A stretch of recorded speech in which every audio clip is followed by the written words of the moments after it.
சன்னா வந்து பார்த்தீங்கன்னா உருளைக்கிழங்கு போட்டு கிரேவி. ஸோ வந்து பார்த்தீங்கன்னா இந்த கிரேவி வந்து ரெஸ்டாரண்ட் ஸ்டைலில் வந்து செய்கிறோம். ஸோ இது சூப்பராக இருக்கும். ஃபர்ஸ்ட் வந்து பார்த்தீங்கன்னா அடுப்பு ஆன் பண்ணி வச்சு குக்கர் வச்சுருக்கேன். மிஸ்டர் கோல்டு ஆயில் எடுத்துருக்கேன்.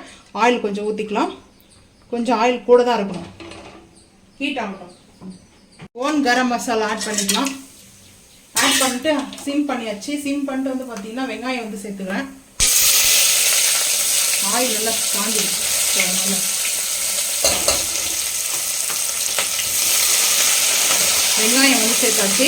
வெங்காயம் வந்து நல்லா வதங்கட்டும். வதங்கும் போதே வந்து பார்த்தீங்கன்னா நான் வந்து கல் உப்பு வந்து ஆட் பண்ணிடுறேன். தேவையான அளவுக்கு கல் உப்பு வந்து சேர்த்துக்கிறேன். ஆல்ரெடி வந்து பார்த்தீங்கன்னா நான் வந்து இந்த வெள்ளை கொண்ட கடலையை வந்து பார்த்தீங்கன்னா பாயில் பண்ணி எடுத்து வச்சுருக்கேன். கொஞ்சம் வந்து கல் உப்பு போட்டு ஒரு 3 விசில் வந்து பாயில் பண்ணி எடுத்து வச்சுருக்கேன். ஸோ அதனால் வந்து பார்த்தீங்கன்னா இது வதங்கட்டும், பார்த்துக்கலாம். ரம்பா லீஃபு, கருவேப்பிலை கொஞ்சம் எடுத்துருக்கேன். ஸோ தக்காளி கொஞ்சம் சேர்த்துக்கலாம்.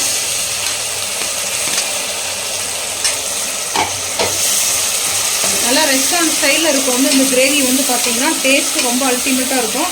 பரோட்டாவுக்கு வந்து சேர்த்துக்கலாம். பரோட்டா நல்லாயிருக்கும். மெயின் வந்து பார்த்தீங்கன்னா எங்களோட ஃபேவரட்டு பரோட்டாவும் பட்டர் நானும் தான். ஸோ வந்து இட்லி, தோசை, ரைஸ்க்கு எனி காம்பினேஷன் நல்லாயிருக்கும். ஃபுட்டுக்கு வந்து பார்த்தீங்கன்னா தக்காளி நல்லா வதக்கிட்டு பார்த்துக்கலாம். தேங்காய் வந்து எடுத்துருக்கேன். கிரேவிக்கு வந்து நம்ம இப்போ ஃபைன் பேஸ்ட்டாக வந்து அரைச்சிட்டு வந்துடலாம். மிளகு வந்து காரத்துக்கு தேவையான அளவுக்கு. அதுக்கப்புறம் வந்து பார்த்திங்கன்னா சோம்பு வந்து எடுத்துருக்கேன். சோம்பு வந்து கொஞ்சமாக ஒரு 2 பிஞ்ச் அளவுக்கு எடுத்துருக்கேன். சீரகம் வந்து பார்த்திங்கன்னா ஒரு 1/2 டீஸ்பூன், சின்ன டீஸ்பூன் எடுத்துருக்கேன். ஸோ அதுக்கப்புறம் வந்து பார்த்திங்கன்னா கசகசா வந்து பார்த்திங்கன்னா அரைக்கிறதுலேயே வந்து வச்சுக்கலாம். ஒரு சின்ன ஸ்பூனில் 1 ஸ்பூன் கசகசா. ஸோ அதுக்கப்புறம் வந்து பார்த்திங்கன்னா முந்திரி பருப்பு வந்து கொஞ்சம் எடுத்துருக்கேன்.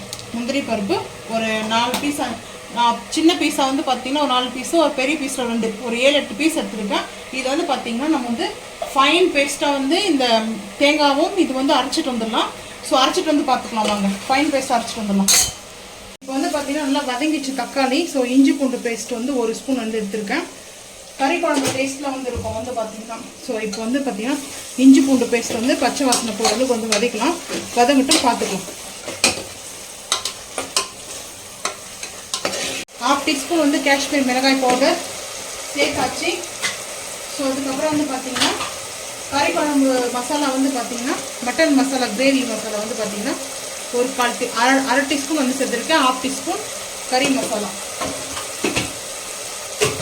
ஸோ இப்போ வந்து மிக்ஸ் கொடுத்துக்கலாம். நல்லா மிக்ஸ் கொடுத்துட்டு மிக்ஸ் கொடுத்தாச்சு. இப்போ நம்மளுக்கு அந்த ஆயிலே வந்து பார்த்திங்கன்னா அந்த மசாலாவோட அப்சர்ட் ஆகிடுச்சு. ஸோ இப்போ வந்து பார்த்திங்கன்னா பொட்டேட்டோ வாஷ் பண்ணி கட் பண்ணி வச்சுருக்கேன். பொட்டேட்டோ வந்து சேர்த்தாச்சு. பாயில் பண்ணி வச்சுருக்கிற சன்னா வந்து சேர்த்துக்கலாம். ஒயிட் சன்னா, வெள்ளை மூக்கல்ல சேர்த்துட்டு இப்போ வந்து பார்த்திங்கன்னா ஒரு மிக்ஸ் கொடுத்துக்கலாம்.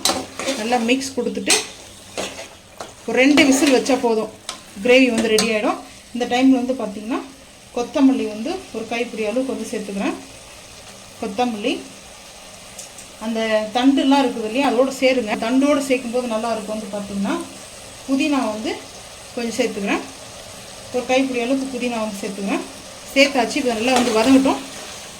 இதெல்லாம் மிக்ஸ் பண்ணிவிட்டு இப்போ நம்ம அரைச்சி வச்சுருக்கிற முந்திரி, தேங்காய்லாம் இந்த பேஸ்ட்டை வந்து சேர்த்துக்கலாம். சேர்த்துட்டு நம்ம தண்ணி எந்த அளவுக்கு வேணுமோ அந்த அளவுக்கு வந்து ஆட் பண்ணிக்கலாம்.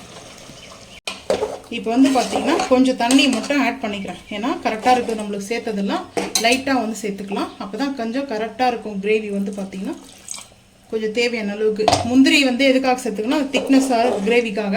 நீங்கள் முந்திரி வந்து சேர்க்கலன்னா பொட்டு கடலை இருக்குது இல்லையா, சட்னிக்கெலாம் செய்யுமே, அந்த கடலை வந்து சேர்த்துக்கலாம். பொட்டுக்கடலை வச்சு நீங்கள் சேர்த்துட்டு கூட அரைச்சிக்கலாம். இப்போ நம்மளுக்கு எல்லாமே கரெக்டாக இருக்குது. அது வந்து பார்த்திங்கன்னா நான் டேஸ்ட்லாம் எதுவும் பார்க்கல, ஏன்னா கரெக்டாக இருக்குது.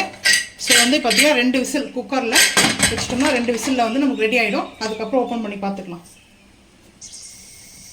நம்மளுக்கு வந்து கிரேவி எப்படி ரெடியாக இருக்குது. இது வந்து சோளா மசாலான்னு சொல்லுவாங்க. இது வந்து சோளாபூரிக்கு வந்து செய்வாங்க அந்த மசாலாவை. ஸோ வந்து நார்த் இந்தியன்லேயும் ஸ்பெஷலிட் வந்து பார்த்திங்கன்னா, ஸோ சவுத் இந்தியன்லேயும் ஸ்பெஷலிட் தான் இது வந்து பார்த்திங்கன்னா. இப்போ வந்து ஒரு டான்சர் பவுலுக்கு வந்து மாற்றிக்கலாம். மாற்றிட்டு பார்க்கலாம் வாங்க. ஸோ வந்து பார்த்திங்கன்னா சர்விங் பண்ணுறதுக்காக நான் வந்து எடுத்திருக்கேன். ஸோ இப்படி தான் வந்து பார்த்தீங்கன்னா பூரி இது வந்து பூரிக்கு நல்லாயிருக்கும், பட்டோடாவுக்கு செம்ம சூப்பராக இருக்கும். சோளா பூரிக்கு வந்து இந்த மசாலா டேஸ்ட் அல்டிமேட்டாக இருக்கும். நீங்களும் இதே மாதிரி இந்த ஈஸியான வந்து ரெசிபியை வந்து செஞ்சு பார்த்துட்டு மறக்காமல் வந்து கமெண்ட் பண்ணுங்கள். ஸோ இந்த வீடியோ பிடிச்சா லைக் பண்ணுங்கள், ஷேர் பண்ணுங்கள், சப்ஸ்கிரைப் பண்ணுங்கள், பெல் ஐக்கன் வந்து கிளிக் பண்ணுங்கள், மறக்காமல் சேனல் வந்து ஃபாலோ பண்ணுங்கள். அப்போ தான் நம்ம போகிற வீடியோ உங்களுக்கு நோட்டிஃபிகேஷன் வரும். தேங்க்யூ.